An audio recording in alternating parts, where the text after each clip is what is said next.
ਮੈਂ ਮੌਲਾਨਾ ਤਾਰਿਕ ਜਮੀਲ ਦੇ ਕੰਡੀਸ਼ਨ ਵਿੱਚ ਦਰਖਾਸਤ ਦਿੱਤੀ ਹੈ। ਉਹਨਾਂ ਨੇ ਮੈਨੂੰ ਮੇਰੇ ਰਹਿਣ ਵਾਸਤੇ ਘਰ ਬਣਾ ਕੇ ਦਿੱਤਾ ਹੈ। جی ہوں بہت خوش ہیں نلکا ساڈا لا گئے بھائی۔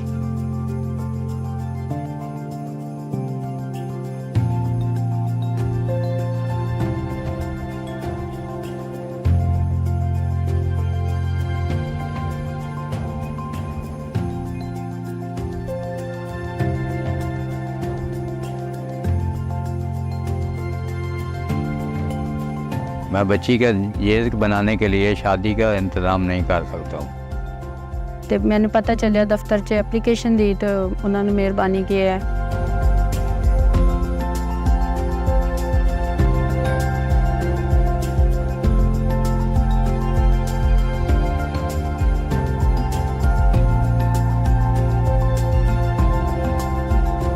مولانا طارق جمیل فاؤنڈیشن کے آس لیب میں سی ٹی اسکین کی سہولت میسر ہو گئی ہے۔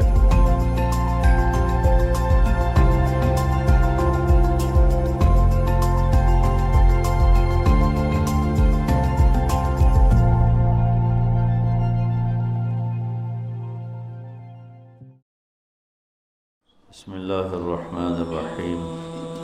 زین للناس حب الشہوات من النساء والبنین والقناطیر المقنطرہ من الذهب والفضة والخیل المسومة والانعام والحرث ذلك متاع الحیاة الدنیا واللہ عنده حسن المآب۔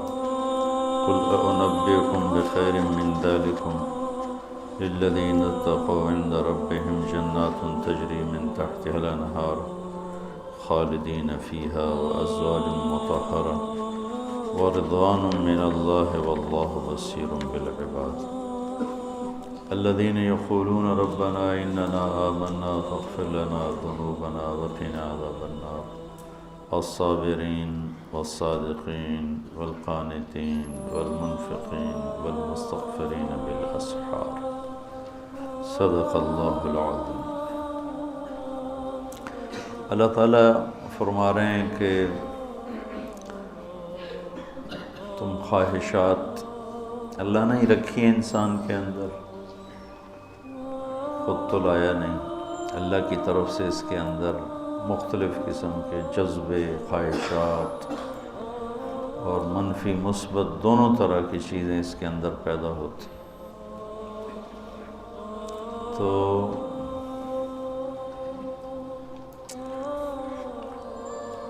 ایک انسان عام کوئی بھی ہو، افریقہ میں بھی رہتا ہو، اس کے اندر بھی خواہشات کا اتنا بڑا جہان آباد ہے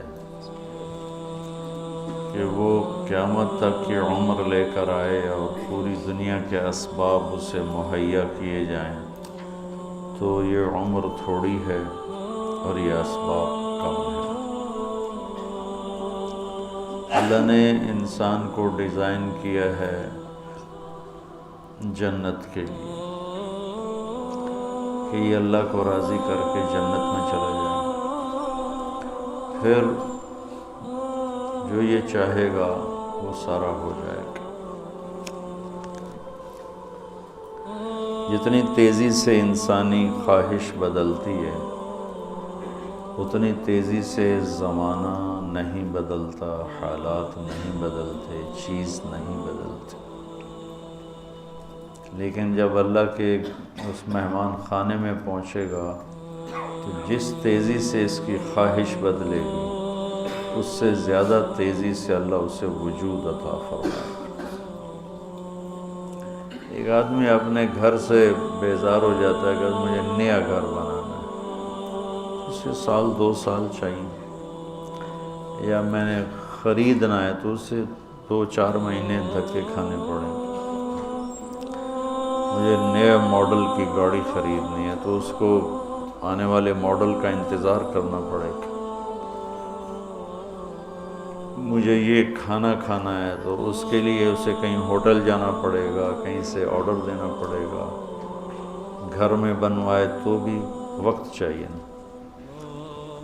دنیا کا نظام تدریج پر چلتا ہے، یعنی آہستہ آہستہ چلتا ہے۔ اور انسانی خواہش بہت تیزی کے ساتھ گردش کرتی ہے اور تبدیل ہوتی ہے۔ یہاں اگر ہم اپنی خواہش والے راستے پر چلیں گے نا تو تھک جائیں گے اور زندگی زیادہ خراب ہو جائے گی، زندگی کی کوالٹی خراب ہو جائے گی۔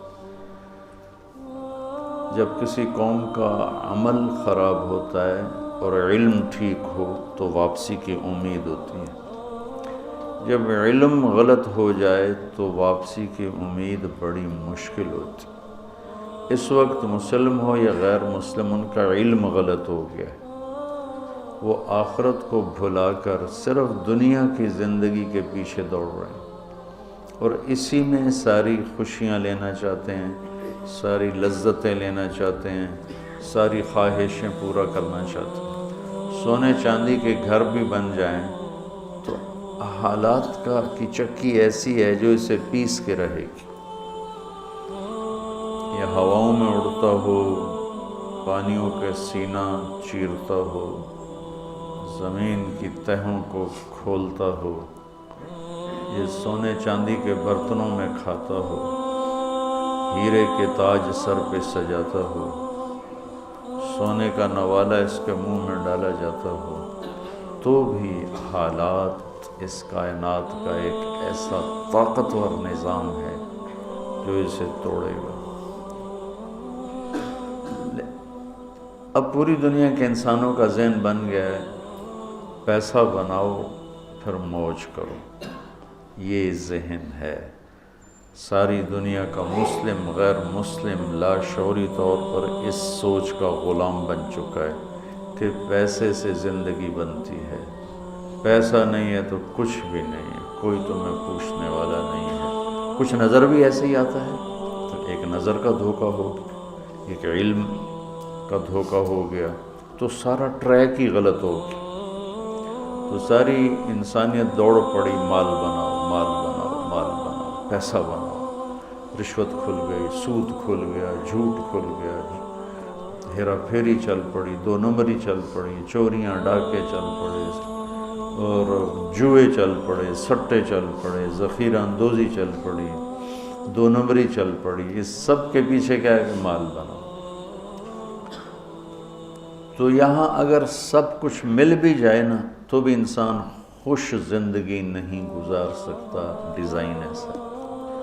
تو پہلی خواہش عورت ہے، پھر اولاد ہے، پھر مال و دولت ہے، پھر سواریاں ہیں، پھر جائیدادیں ہیں، پراپرٹیز ہیں، زمینیں ہیں۔ ان میں انسان اپنی دھن میں لگا ہوا اور موت پیچھے اس کو کھائے جا رہی، کھوکھلا کیے جا رہی۔ ادھر اس کے محل بن رہے ہوتے ہیں، ادھر اس کی قبر تیار ہو جاتی، ادھر اس کے لاکھوں کے جوڑے تیار ہو رہے ہوتے ہیں، ادھر سادہ لٹھے کا کفن تیار ہو چکا ہوتا۔ اس لیے اللہ تعالیٰ نے فرمایا، اللہ نے ان چیزوں سے یہ جن کے نام لیے ہیں ان سے روکا نہیں ہے۔ عورت شادی کرو، تمہیں اللہ نے اجازت دی ہے، اولاد ہے ان کی پرورش کرو، کمانا ہے تو کماؤ، سونا چاندی کماؤ، کون روکتا؟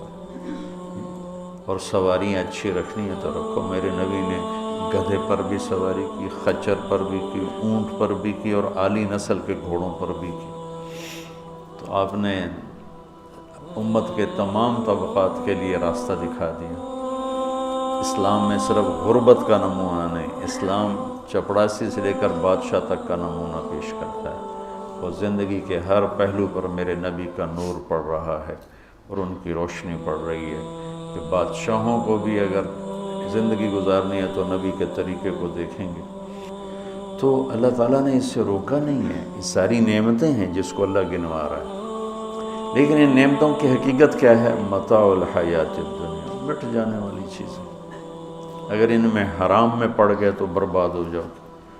عورتوں سے حرام تعلق ہے، پیسے حرام طریقے سے ہے، سونا چاندی حرام طریقے سے ہے، سواریاں حرام راستے سے ہیں، تو پھر تمہارے لیے تباہی کے سوا کچھ بھی نہیں۔ تو حلال میں بھی یہ ہوں تو بھی اللہ کہتا ہے چاہے حلال بھی ہو تو چھوڑ کے تو جو آخر سلیمان علیہ السلام بھی حکومت چھوڑ کے ہی گئے. کتنی بڑی حکومت اللہ نے دی کہ سخرنا لہ الریح تجری بامرہ رخاء حیث اصاب والشیاطین کل بناء وغواص وآخرین مقرنین فی الاسفاد.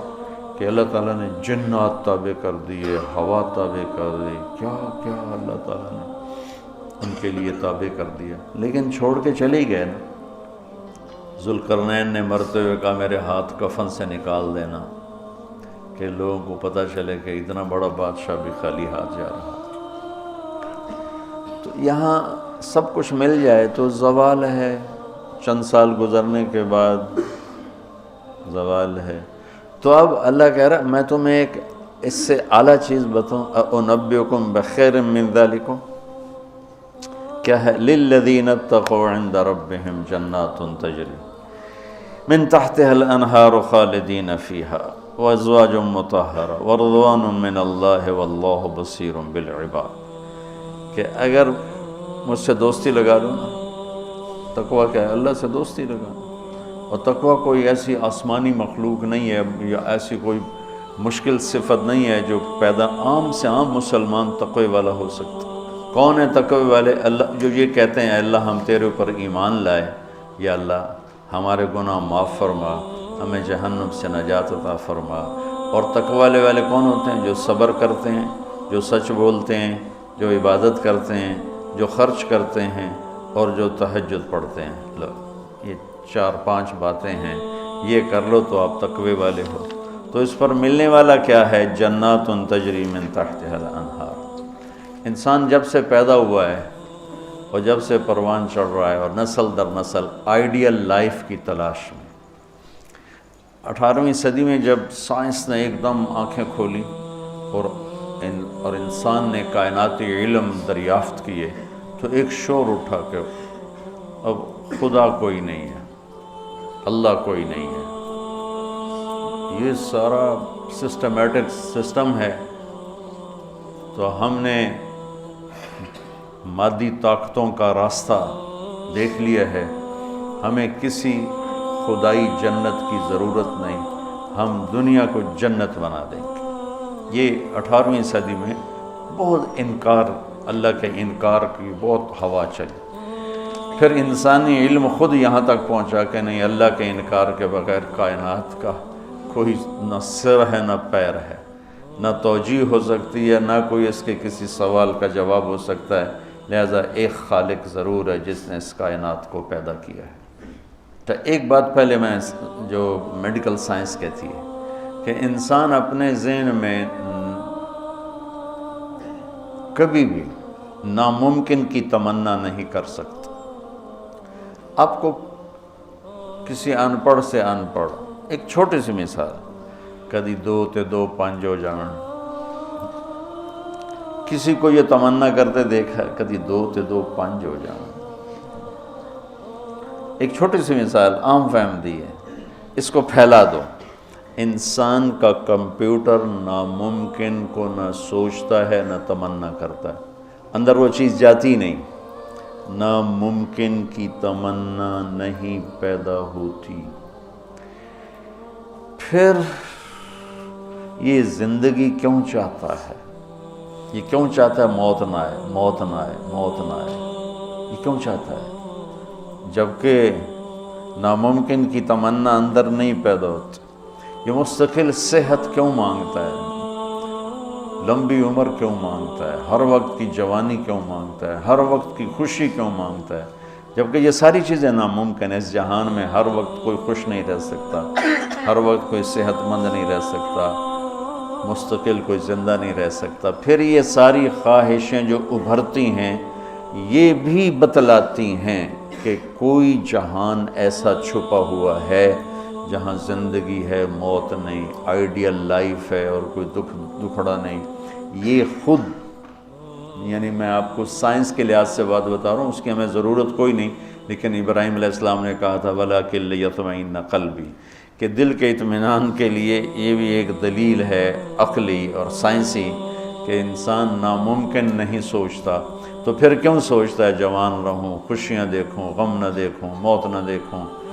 عالی شان گھر ہو، عالی شان سواری ہو، یہ کیوں دیکھتا ہے کہ ایک جہان موجود ہے جہاں یہ عالی شان زندگی موجود ہے۔ وہ کہاں ہے؟ عند ربہم، وہ اللہ کے پاس۔ جنت کہاں ہے؟ ساتویں آسمان اس کی بیس ہے، ساتواں آسمان،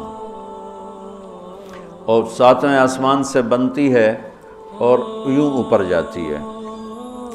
تو ایسا نہیں کہ وہ بلڈنگ اوپر جاتے جاتے جاتے عرش سے مل گئی، وہ بیچ میں سپیسز ہیں، یہ ایک جنت ہے، پھر ایک یہ ہے، ایک یہ ہے، ایک یہ ہے، ایک یہ ہے۔ عرش کے ساتھ جا کر جو جنت مل گئی ہے کہ اللہ کا عرش اس جنت کی چھت بن گیا ہے، وہ ہے جنت الفردوس۔ ان الذین آمنوا وعملوا الصالحات کانت لهم جنات الفردوس نزلا اولئک هم الوارثون یرثون الفردوس۔ تو فردوس اعلی جنت ہے۔ اللہ نے ساری جنتوں کو بنایا کن کن، یہ صرف ہمیں سمجھانے کے لیے ہے، اللہ کو تو کن کہنے کی بھی ضرورت نہیں ہے، لیکن میرے نبی کا فرمان ہے باقی ساری جنت بنی میرے رب کے امر کے ساتھ، اور جنت الفردوس کو اللہ نے بنایا اپنے ہاتھوں کے ساتھ۔ تو یہ دنیا اللہ نے جس دن بنائی ہے، جس دن، اس سے لے کر آج تک اس کو ایک دفعہ بھی محبت سے نہیں دیکھا، اور جنت الفردوس کو جس دن بنایا ہے اس دن سے لے کر آج تک روزانہ دن میں 5 دفعہ رحمت کی نظر ڈالتا۔ اور جنت الفردوس کو ہاتھوں سے بنایا ہے تو وہ کیا چیز بنی ہوگی؟ ہاتھوں سے بنایا ہے، وہ کیا چیز بنی ہوگی؟ جس دن بنایا تھا اس دن سے لے کر آج، اور آج سے جس دن اس میں جانا ہے، آنے والا زمانہ بھی موجود ہے، گزرا ہوا زمانہ کوئی 25 ارب سال ہے، 30 ارب سال ہے اس کائنات کو بنے ہوئے۔ تو اگر اسی عدد کو لے لیں تو میرے نبی کا فرمان ہے کہ اللہ جنت الفردوس کو روزانہ دن میں 5 دفعہ اس کا میک اپ کرتا۔ پہلے سے 5 دفعہ جس چیز کا میک اپ ہو وہ کیا چیز بنے گی؟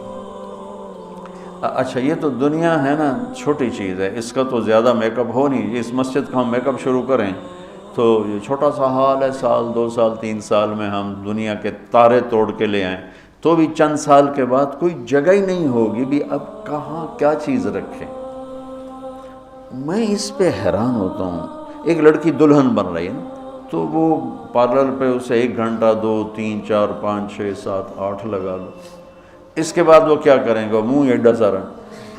تو ایک لڑکی ہے، ایک لڑکا ہے، ایک گھر ہے، اس کی ڈیزائننگ ہے، اس کا میک اپ ہے، کسی کو چند گھنٹے لگیں گے، کسی کو چند سال لگیں گے، اور پھر ختم، کہ بس اس سے زیادہ نہیں ہو سکتا ہے۔ لیکن میں جب بھی سوچتا ہوں میں گم ہو جاتا ہوں، حیرت میں گم ہو جاتا ہوں کہ اللہ نے جنت الفردوس کی ہر چیز، جنت کی حور کو اللہ نے پیدا کیا امر کن، باقی جنتیں، اور جنت الفردوس کی حور کو پیدا کیا اپنے ہاتھوں سے پیدا کیا۔ کن اور حادثے کا کتنا فرق ہے۔ پھر جس دن پیدا کیا تھا اس دن سے لے کر آج کتنے سال ہو چکے ہیں؟ 30 ارب سال سے روزانہ پہلے سے 5 گنا زیادہ اللہ اسے خوبصورت کر دیتا۔ تو کیا کرتا ہے؟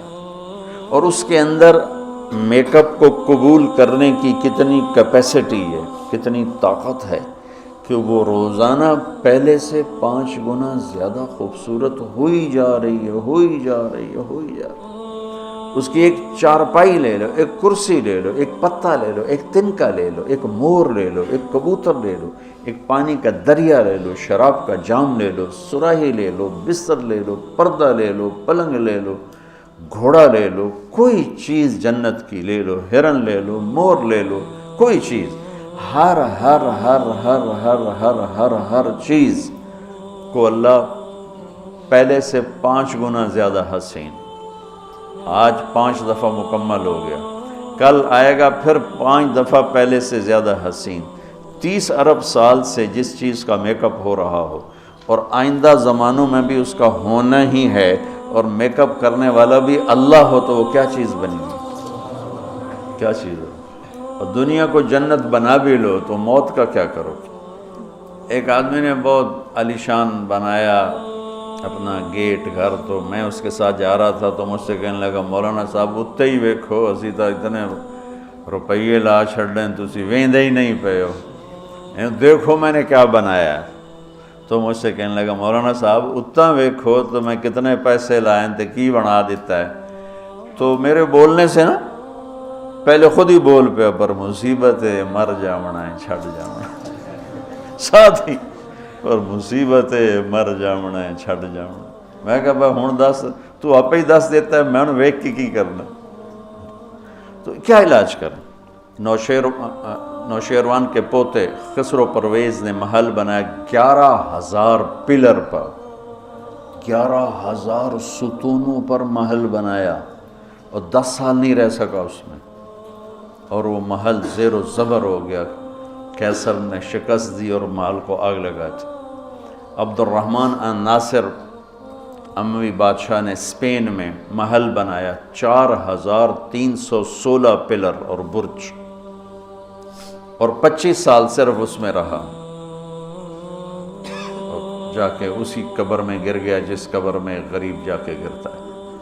آج اس محل کے کھنڈر میں دیکھ کر آیا ہوں قرطبہ میں کہ کیا وہ شان و شوکت 300 ہجری میں بننا شروع ہوا اور 1,000 خچر سامان ڈھونے کے لیے، 10,000 مزدور مستری راج اس پہ کام کرنے کے لیے، کیونکہ اس مینول کام تھا سارا، مشینی کام تو تھا نہیں، اور پوری دنیا سے سونا چاندی ہیرے لائے گئے، اور مختلف جگہ پہ پارے کے تالاب بنائے گئے سورج کی گردش کو سامنے رکھ کر، کہ پارا چونکہ ٹکتا نہیں یوں یوں کرتا ہے تو سورج کی شعائیں اس پر پڑتی، اور جب وہ پارا ڈانس کرتا تو شعا بھی ڈانس کرتے ہی اوپر جا کے محل پہ پڑتی تو پورا محل یوں رقص کرتا ہوا نظر آتا تھا، یوں سارا محل جھومتا نظر آتا تھا۔ اتنا اس اللہ کے نیک بندے نے تباہ کیا پیسہ قوم کا، اور ٹوٹل 25 سال 350 میں وہ مر گیا، اور اس کی سوانے میں لکھا ہے 50 سال میں نے حکومت کی اور ہر دشمن کو زیر کیا، لیکن میں نے اپنی خوشی کے دن گنے 50 سال میں تو صرف 14 دن تھے، صرف 14 دن۔ تو اب اس کا کیا علاج ہے کہ آپ نے سب کچھ بنا لیا، موت کو بھگاؤ۔ جب موت ہے تو اللہ کہتا ہے یہ آئیڈیل ہوم نہیں بن سکتا، لہٰذا یا مجھ سے دوستی کر لے، تقوی اختیار کر لے، پھر تو دیکھ میں تیرے لیے جنت بنا کے بیٹھوں۔ 7ویں آسمان سے چلتی ہے، اور پھر یہ درجات ہیں، 100 درجات تو صرف جنت الفردوس کے ہیں، اور باقی پتہ نہیں کیا چیز۔ اچھا 7ویں آسمان پہ یہ اس کی 7واں آسمان اس کی بیس ہے، اور پھر 7ویں آسمان سے باہر نکل گئی، جیسے ہم وہ لوہا ڈال کے اور آگے شیڈ بنا دیتے ہیں، نیچے کوئی ٹیک نہیں ہوتی لیکن لوہے کے سریے ڈال کے شیڈ بنا دیتے ہیں۔ جنت کو اللہ تعالیٰ نے 7ویں آسمان سے یوں باہر نکالا ہے، کتنا باہر نکالا ہے وہ اللہ ہی بہتر جانتا ہے۔ پھر اس کو اوپر اٹھایا ہے اور اپنے عرش کو اس کی چھت بنایا ہے۔ جنت الفردوس کے لیے اللہ کا عرش چھت ہے اس مسجد کی چھت کی طرح، اور باقی جنتوں کے لیے اللہ کا عرش چھت ہے آسمان کی طرح، آسمان کی طرح۔ تو اس میں ایک تنکا لکڑی یا گھاس، وہاں کا تنکا بھی سونے چاندی سے بنا ہوا ہے۔ یہاں کے درخت لکڑی کے، ایک کہنے لگا سونے چاندی سے پھل کیسے آئے گا؟ میں نے کہا لکڑ تو پھل کیوں آ جانا، یہ کوئی ہے عقل میں آنے والی بات کہ لکڑی سے پھل نکل ہے؟ لیکن چونکہ ہم ہر وقت دیکھتے رہتے ہیں تو وہ ہمارا ذہن اسے قبول کر چکا ہے، ورنہ کوئی عقل کی بات ہے کہ لکڑی میں سے آم نکل آتا ہے اور لکڑ میں سے انگور نکل آتا ہے، چھوٹی سی بیل میں سے اتنا بڑا تربوز نکل آتا ہے، یہ کیا چکر ہے؟ زمین پر پڑے پڑے پڑے پڑے پڑے اتنا ہو جاتا ہے. وہ کہتے ہیں کوئی فلسفی جا رہا تھا تو اس نے دیکھا اتنا بڑا تربوز زمین پہ پڑا ہوا اور آم لگے ہوئے درخت پر, تو کہنے لگا ایک ہی گل ہے, چھوٹے چھوٹے اتنے لا دیتے ہیں تو وڈے نو ہیٹھاں پاتا ہے. تو ابھی اسی سوچ میں تھا تو ایک کام ٹوٹ کے اس کی ٹنڈ پہ لگا, کہنے لگا سمجھ آ گئی, یہ میرے اتنے ہندوانہ ڈاندا تو میں رکھی حال